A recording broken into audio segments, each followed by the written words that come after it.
Il s'appelle Rodolphe Forget. Bonsoir Rodolphe. Bonsoir Clara. Alors Rodolphe, on va parler ce soir d'eau, d'ego, et d'ego. Voilà. Et d'amour. Et d'amour aussi. Ben oui, voilà. les trois vont bien ensemble. Et donc je donne tout de suite le numéro de l'antenne parce qu'on est évidemment en interaction avec les auditeurs au 08 92 23 95 20. Alors si on présente Rodolphe en quelques phrases, il dirait, par exemple, je vais demander à Rodolphe de le faire lui-même parce que c'est toujours plus facile. C'est très je dirais que je suis devenu un web vidéaste. Donc Alors en français, un web vidéaste, c'est quelqu'un qui fait des vidéos uniquement pour Internet. Voilà, ça m'évite de porter l'identité de réalisateur. Comme ça, je peux faire des films comme j'en ai envie, sans rentrer dans les normes de la réalisation professionnelle. Et je suis loin d'être un réalisateur. Quand on prend cette définition, car les réalisateurs sont très à cheval sur une identité propre du métier. Donc voilà, quand je dis que je suis pas réalisateur, comme ça me débarrasse de moi personnellement de mon ego de réalisateur. Je peux faire des films sur l'eau, par exemple, chose que peu de réalisateurs font. D'ailleurs, j'en connais pas.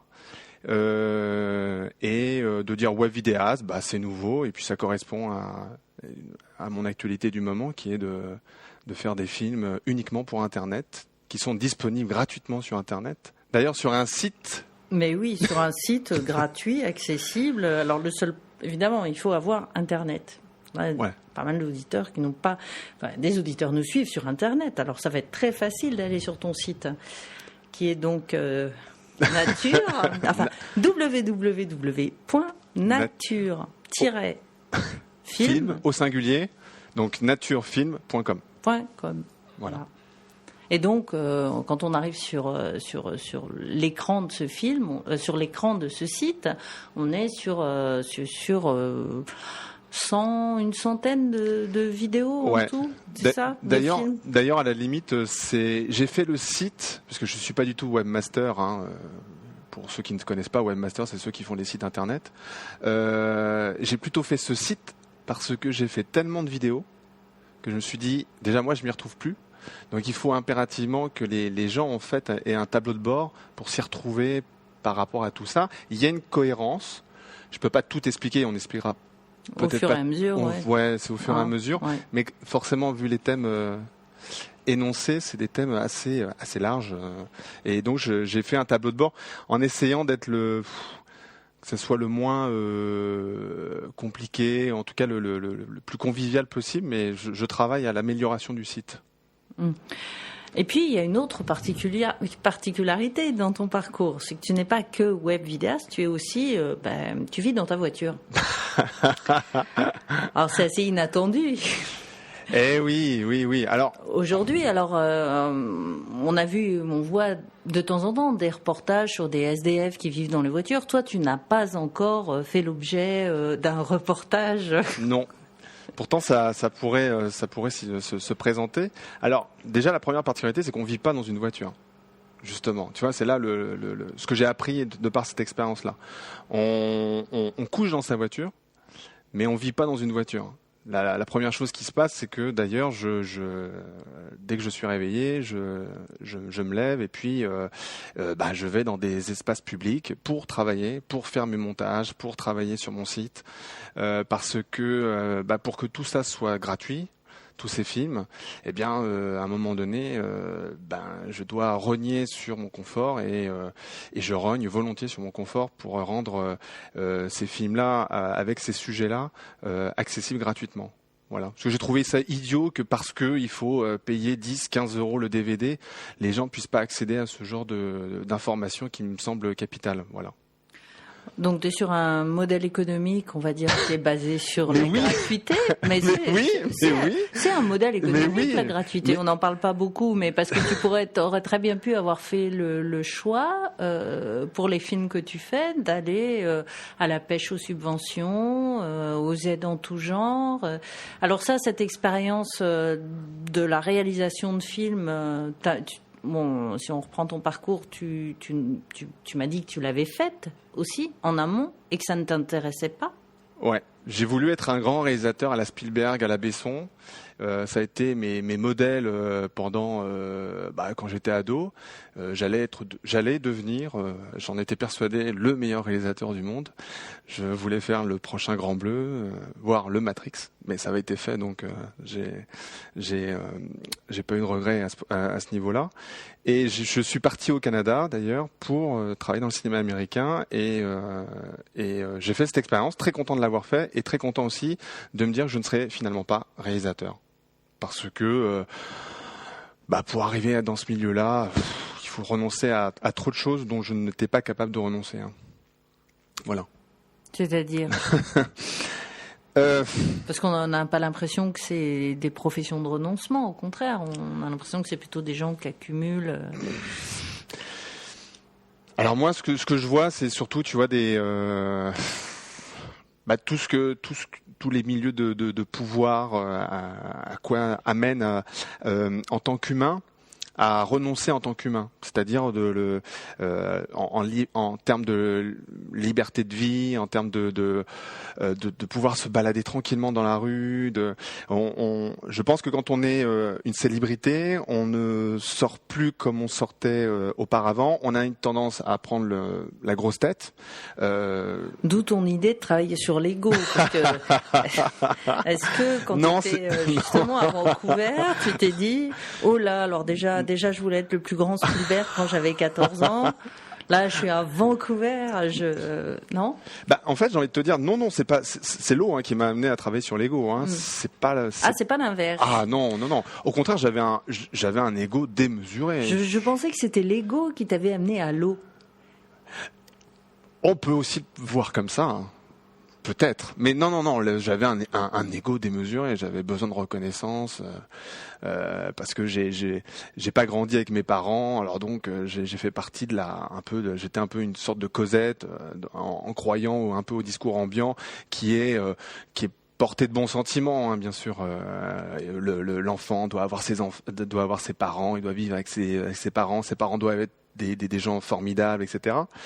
Donc moi j'ai cru à tout ça et donc forcément j'avais beaucoup de colère vis-à-vis des parents qui ont fait de leur mieux. Hein. C'est quand même c'est le point commun de tous les parents d'ailleurs, c'est qu'ils font de leur mieux parce que ça reste des êtres humains avant tout.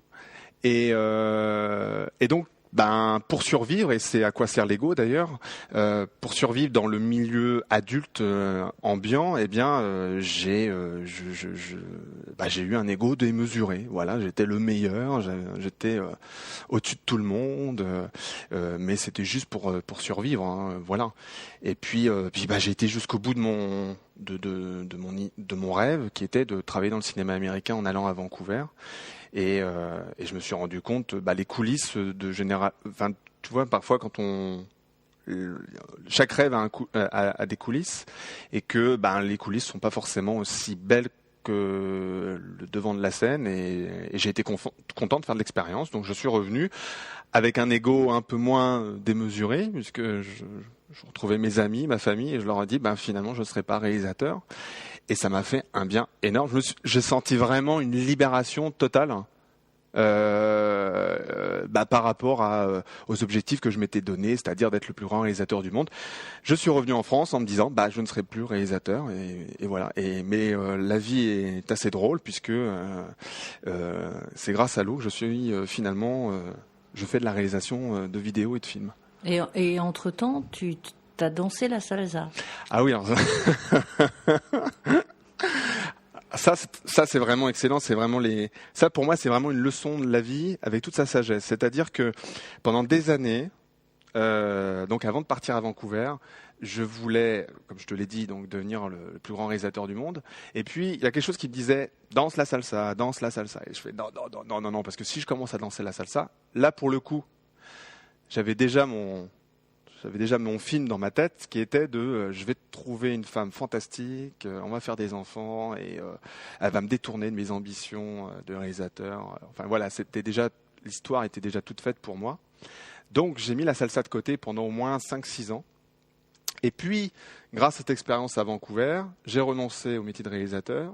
Ce qui fait que quand je suis revenu en France, en 2007, pour situer un peu pour nos auditeurs, là, en 2007, j'ai fait maintenant. J'ai renoncé à la salsa pendant 6 ans, ou 7 ans, je ne me rappelle plus. Maintenant, pendant toute l'année, ça va être salsa. Et quand je te dis, et quand je suis déterminé, puisque pendant toute une année, je dansais 4, 5, 6 fois, voire 7 fois par semaine. Donc, je sentais que je menais, tu vois, une sorte une vie quotidienne de sportif, puisque quand même je sollicitais mon corps tout le temps, pendant des mois et des mois, ça a été ça, parce que j'avais soif de ça, et comme si je voulais rattraper un peu le temps perdu. Et puis à un moment donné, je me suis intéressé à la santé.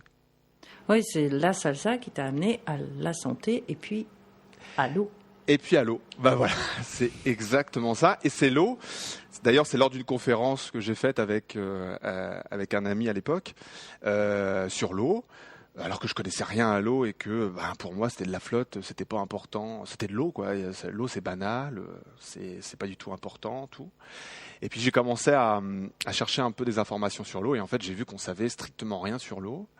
Que ça soit de façon scientifique, philosophique, sur tous les aspects, on n'avait aucune connaissance sur l'eau. Et donc je me suis plongé sur 2 personnages qui sont vraiment des acteurs incontournables du monde de l'eau, qui sont Jacques Benveniste. Pour ceux qui ne savent pas, mais c'est quelqu'un qui a montré la mémoire de l'eau. Enfin, on a appelé ça la mémoire de l'eau, mais c'est un grand scientifique qui a fait un gros travail sur l'eau, malgré lui d'ailleurs. Et puis Masaru Emoto, qui est très connu du grand public. Grâce à cette conférence, j'ai proposé de faire une sorte de film, mais sans être un film à celui avec qui je travaillais à l'époque. Et puis je me suis retrouvé à faire un film malgré moi. Et puis on se refait pas quand on est ou quand j'avais une âme de réalisateur, donc forcément j'ai voulu faire quelque chose d'un peu plus sophistiqué que l'idée de départ. Et de fil en aiguille, je me suis retrouvé dans le monde de l'eau et je n'en suis pas sorti depuis 3 ans et je n'aurai pas toute ma vie pour raconter tout ce que je voudrais raconter sur l'eau. Alors il y a eu un forum mondial la semaine dernière sur le sujet, exact, à Marseille, donc qui a rassemblé quand même pas mal de personnes, mais bon qui se centre surtout sur l'accès à l'eau potable des personnes. Qu'est-ce qu'on peut en dire du Forum de l'eau ? Est-ce qu'on en dit quelque chose ? Il n'a pas fait, effectivement, tu dis, on parle pas beaucoup de l'eau. C'est vrai que le Forum mondial sur l'eau, on n'en a pas excessivement parlé, alors que c'est quand même un sujet essentiel et fondamental pour la plupart des pays de la planète, quand même. C'est ce qui garantit la vie, et c'est assez étonnant que ça fasse pas plus la une que ça.